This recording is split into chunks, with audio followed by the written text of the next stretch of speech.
வணக்கம். இந்திய நேரப்படி காலை 6 மணி. ஜெம் தலைப்புச் செய்திகள்.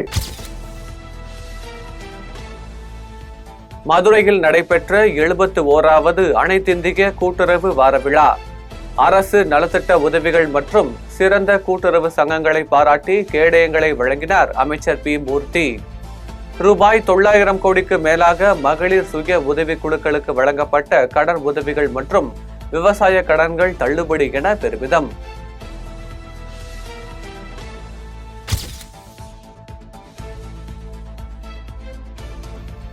கஸ்தூரி பேச தெரியாமல் பேசி மாட்டி உள்ளார் எனவும், பெண்ணாக இருந்து கொண்டு பெண்களை பற்றி அவதூறாக பேசியது கண்டிக்கத்தக்கது எனவும் தேமுதிக பொதுச் செயலாளர் பிரேமலதா விஜயகாந்த் கருத்து. உள்ளாட்சி தேர்தல் எப்போது அறிவித்தாலும் போட்டியிட தேமுதிக தயாராக உள்ளது எனவும் பேட்டி.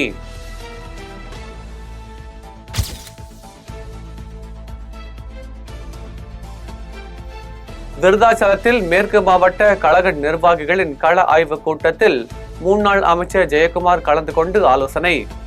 உள்ளாட்சி அமைப்புகளுக்கு அதிகமாக ஒதுக்க நிதி வேண்டும், பேரிடர் காலத்தில் தற்காலிக நிதி போதாது எனவும் பேட்டி.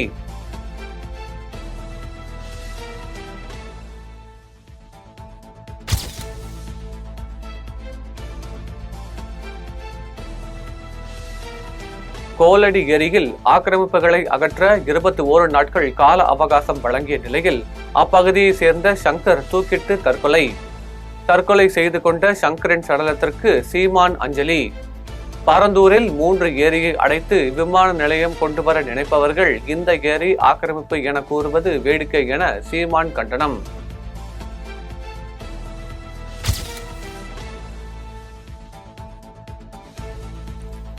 AR ரஹ்மானை பிரிவதாக மனைவி சாய்ரா பானு அறிவிப்பு. 29 ஆண்டு கால திருமண பந்தத்தை முறித்துக் கொள்வதாக மனைவி சாய்ரா பானு அறிவித்துள்ளதால் பரபரப்பு.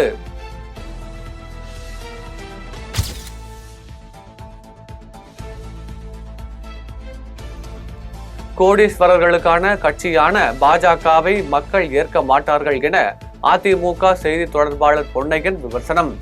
விஜய் கட்சியுடன் கூட்டணி என அதிமுக எப்போது அறிவித்தது எனவும் கேள்வி.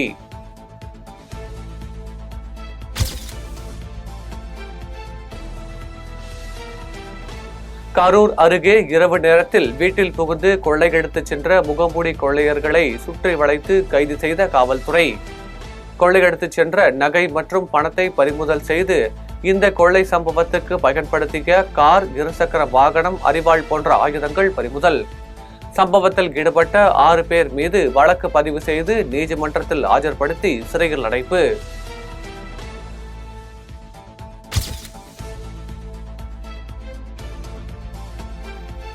பெரம்பூரில் சிலிண்டர் வெடித்து சிதறியதில் ஓலை குடிசை தீப்பற்றி சுவர் இடிந்து விழுந்து சேதம்.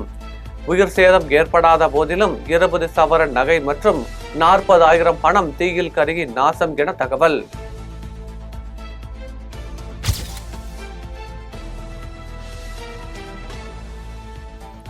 சென்னை அயனாவரத்தில் பட்ட பகலில் இளம் பெண்ணுடன் இருசக்கர வாகனத்தில் வந்து கொண்டிருந்த இளைஞரை மர்ம நபர் ஒருவர் பட்டா கத்தியால் வெட்டிய CCTV காட்சிகள் தற்போது வெளியாகி பரபரப்பு.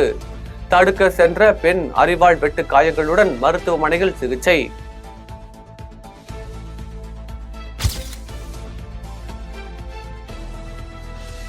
சேலத்தில் முன்னாள் முதல்வர் எடப்பாடி பழனிசாமிக்கு நடந்த பாராட்டு விழாவில் கலந்து கொண்டு மேடையில் பேசிய அரசு பட்டதாரி ஆசிரியர் மீது கல்வித்துறை ஒழுங்கு நடவடிக்கை.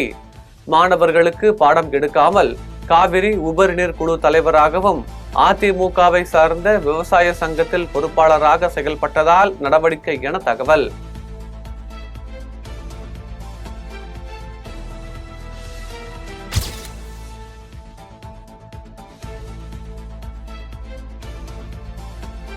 கரூர் அருகே குளித்தலை தமிழ்ச்சோலை பகுதியில் பேரூராட்சிக்கு சொந்தமான போர்வெல் மோட்டாரில் மின்சாரம் தாக்கி 6 வயது சிறுவன் பலி. விளையாடி கொண்டிருந்த போது எதிர்பாராத விதமாக போர்வெல் மோட்டார் குழாயின் மாணவர் கை வைத்த போது மின்சாரம் தாக்கியதில் உயிரிழப்பு.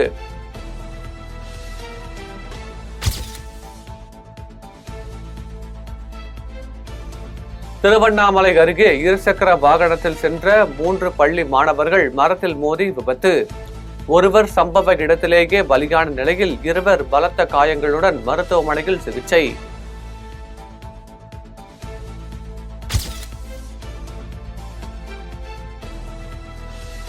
திருச்செந்தூர் அருகே ஐயப்பசாமி பக்தர்கள் வந்த வேன் சாலையோரம் இருந்த பேருந்து நிறுத்தத்தில் மோதி விபத்து.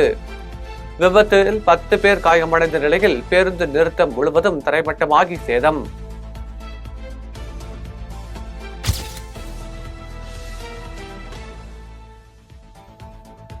கடலூர் லாரன்ஸ் சாலை சிக்னல் அருகே விளம்பர பதாகை சேதமடைந்து கீழே விழுந்து விபத்து.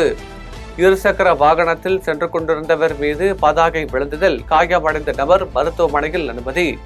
இது குறித்த சிசிடிவி காட்சிகள் சமூக வலைதளங்களில் வைரல்.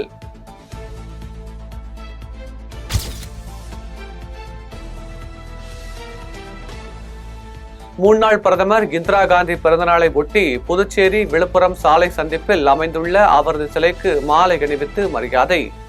நிகழ்ச்சியில் கவர்னர் கைலாஷ்நாதன், முதலமைச்சர் ரங்கசாமி, அமைச்சர்கள் மற்றும் காங்கிரஸ் கட்சியினர் பங்கேற்பு.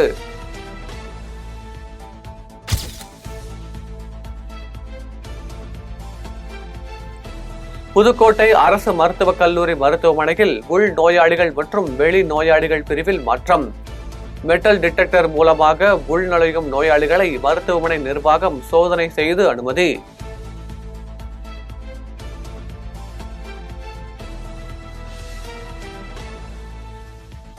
ஆந்திர மாநிலம் நெல்லூரில் இருந்து சபரிமலைக்கு ஒற்றை காலில் பாத யாத்திரையாக நடந்து சென்று சாமி தரிசனம்.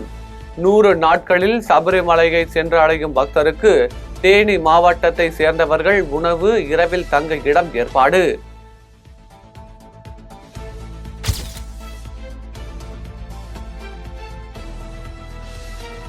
புதுச்சேரி என்ஆர் காங்கிரஸ் பிரமுகர் ராம் முனுசாமி பிறந்தநாள் விழா. முதலமைச்சர் ரங்கசாமி, சட்டமன்ற உறுப்பினர்கள் உட்பட அரசியல் கட்சியினர் கலந்து கொண்டு வாழ்த்து.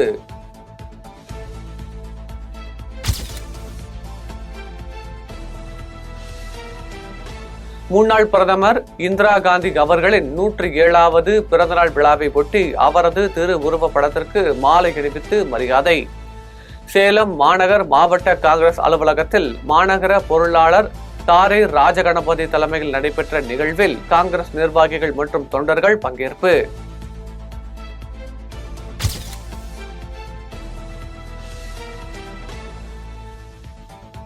காரைக்கால் என்ஐடி கல்லூரியில் நடைபெறும் மகளிர் மாநாட்டில் பெண்கள் மற்றும் சுய உதவி குழுக்களின் மேம்பாட்டிற்காக சுமார் 1.5 கோடி மதிப்பில் வங்கிக் கடன் உதவிகள் செய்யப்பட உள்ளதாக தகவல். காரைக்காலில் துப்புரவு பணிகளை மேற்கொள்ளும் தூய்மை பணியாளர்களை பொதுமக்கள் அலட்சியம் போக்குடன் நடத்துவது வேதனைக்குரியதாக உள்ளது எனவும் மாவட்ட ஆட்சியர் மணிகண்டன் பேச்சு.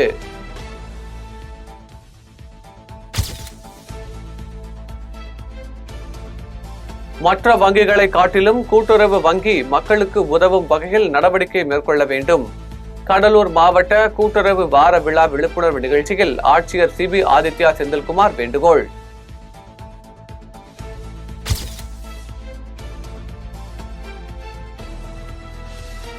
காரைக்காலில் பல்வேறு பகுதிகளில் சுற்றித் திரியும் கால்நடைகளால் ஏற்படும் விபத்து. உடனடியாக அப்புறப்படுத்த வாகன ஓட்டிகள் கோரிக்கை. கால்நடையின் உரிமையாளர்கள் மீது நடவடிக்கை எடுக்கப்படும் என மாவட்ட ஆட்சியர் மணிகண்டன் எச்சரிக்கை.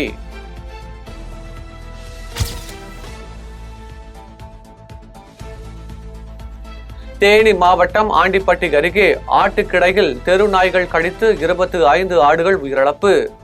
2 லட்சம் ரூபாய் மதிப்பிலான ஆடுகள் உயிரிழந்துள்ள நிலையில் தமிழக அரசு நஷ்ட ஈடு வழங்க வேண்டும் என ஆட்டின் உரிமையாளர் கோரிக்கை.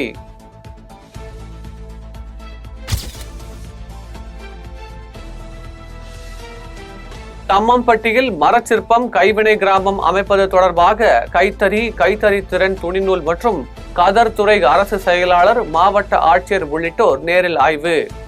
கைவினை தரகர்களுக்கு தேவையான உள்கட்டமைப்பு வசதிகள், வேலை கொட்டகைகள், மேம்படுத்தப்பட்ட கருவிகள், பாதுகாப்பு உபகரணங்கள் மற்றும் வாங்குவோர் விற்போர் சந்தை ஆகிய பணிகள் மேற்கொள்ள இடத்தேர்வு நடைபெற்றது.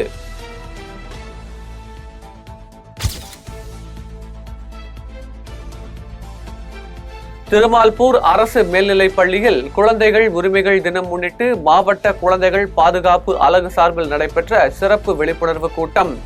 பள்ளிக்கு செல்லா குழந்தைகளை கண்டறிந்து பள்ளியில் சேர்ப்போம் விழிப்புணர்வு பாதையில் முதல் கையெழுத்து இயக்கத்தை துவங்கி வைத்தார் மாவட்ட ஊராட்சி குழு உறுப்பினர் சுந்தராம்மாள்.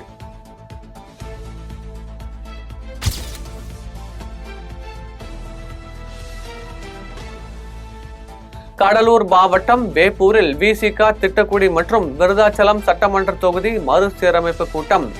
மறுசீரமைப்பு குழுவின் மேலிட பொறுப்பாளர்கள் அன்பானந்தம், கவிஞர் வெண்ணிலவன், ராஜலட்சுமி ஆகியோர் கலந்து கொண்டு புதிய பொறுப்பாளர்களுக்கான பூர்த்தி செய்யப்பட்ட விண்ணப்பத்தை பெற்றுக் கொண்டனர்.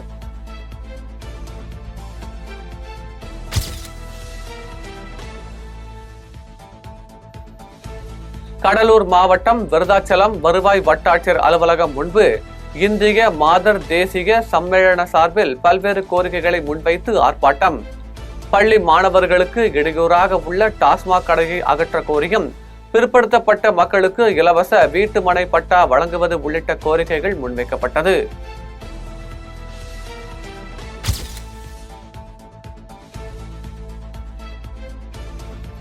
கூத்தாநல்லூர் நகராட்சிக்கு உட்பட்ட பகுதிகளில் குடிநீருக்காக தோண்டப்பட்ட சாலையை சீரமைக்க வலியுறுத்தி எஸ்டிபிஐ கட்சியினர் 100க்கும் மேற்பட்டோர் போராட்டம்.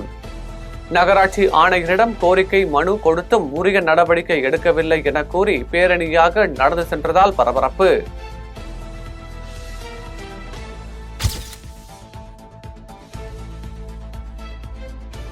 ஜார்க்கண்ட் சட்டசபை தேர்தலில் இன்று இறுதிக்கட்ட வாக்குப்பதிவு.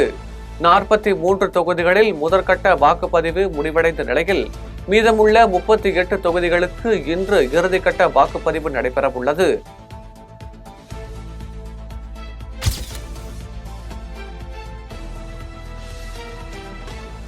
இந்தியாவில் நடந்த G20 மாநாடு உத்வேகம் அளிக்கும் விதமாக இருந்ததாக பிரேசில் அதிபர் அறிவிப்பு. G20 மாநாட்டை இந்தியா நடத்திய அளவுக்கு பிரேசிலும் நடத்த விரும்புவதாக பிரதமர் மோடியிடம் பிரேசில் அதிபர் லூலா டி சில்வா கருத்து.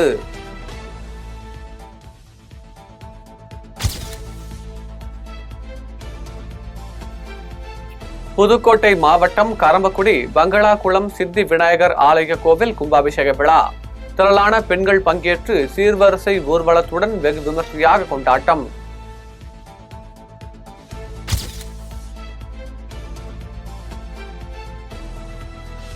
கடலூர் அருகே சங்கடஹர சதுர்த்தியை முன்னிட்டு விநாயகர் சுவாமி சிறப்பு அலங்காரத்தில் எழுந்துருளி பக்தர்களுக்கு காட்சி. விநாயகருக்கு ஊஞ்சல் உற்சவமும் தொடர்ந்து மலர்களால் சிறப்பு அலங்காரத்தில் பக்தர்கள் வழிபாடு.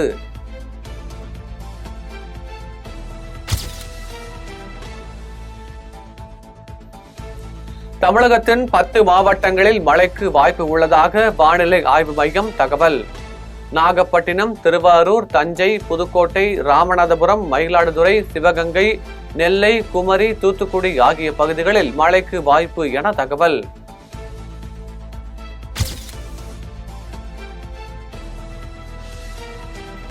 அமெரிக்காவில் தேசிய அவசர நிலை பிரகடனம் செய்ய ட்ரம்ப் திட்டம்.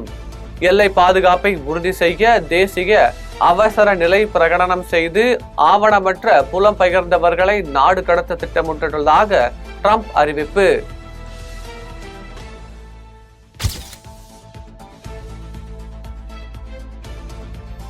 உக்ரைன் போரில் ரஷ்யா அணு ஆயுதங்களை பயன்படுத்துவது தொடர்பான புதிய கொள்கையில் ரஷ்ய அதிபர் புதின் கையெழுத்திட்டுள்ளார்.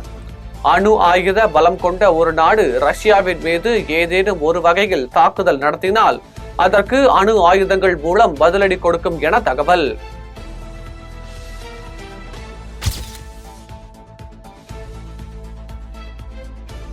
சென்னை நேரு உள் விளையாட்டு அரங்கில் வரும் 22 மற்றும் 25ஆம் தேதி நடைபெறும் FIFA ஆசிய கோப்பை கூடைப்பந்து தகுதிச் சுற்று போட்டிகளை பொதுமக்கள் இலவசமாக காணலாம் என அறிவிப்பு. ஆண், பெண் என இரு அணிகளும் 2026ஆம் ஆண்டு ஆசிய போட்டிகளில் நன்றாக செயல்படுவதற்காக திட்டமிட்டு செயல்பட்டு வருவதாக இந்திய கூடைப்பந்து சம்மேளன தலைவர் ஆதவ் அர்ஜுனா பேட்டி.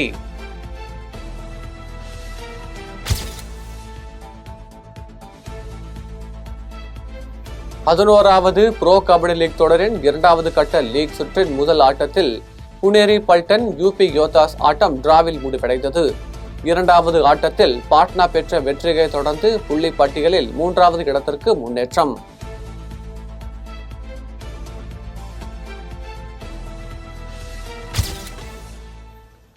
இத்துடன் ஜெம் செய்திகள் நிறைவடைகின்றன. மீண்டும் ஜெம் செய்திகள் காலை 8:30 மணிக்கு. உடனுக்குடன் செய்திகளுக்கான ஜெம் லைவ்.tv என்ற இணையதளத்தில் இணைந்திருங்கள். நன்றி, வணக்கம்.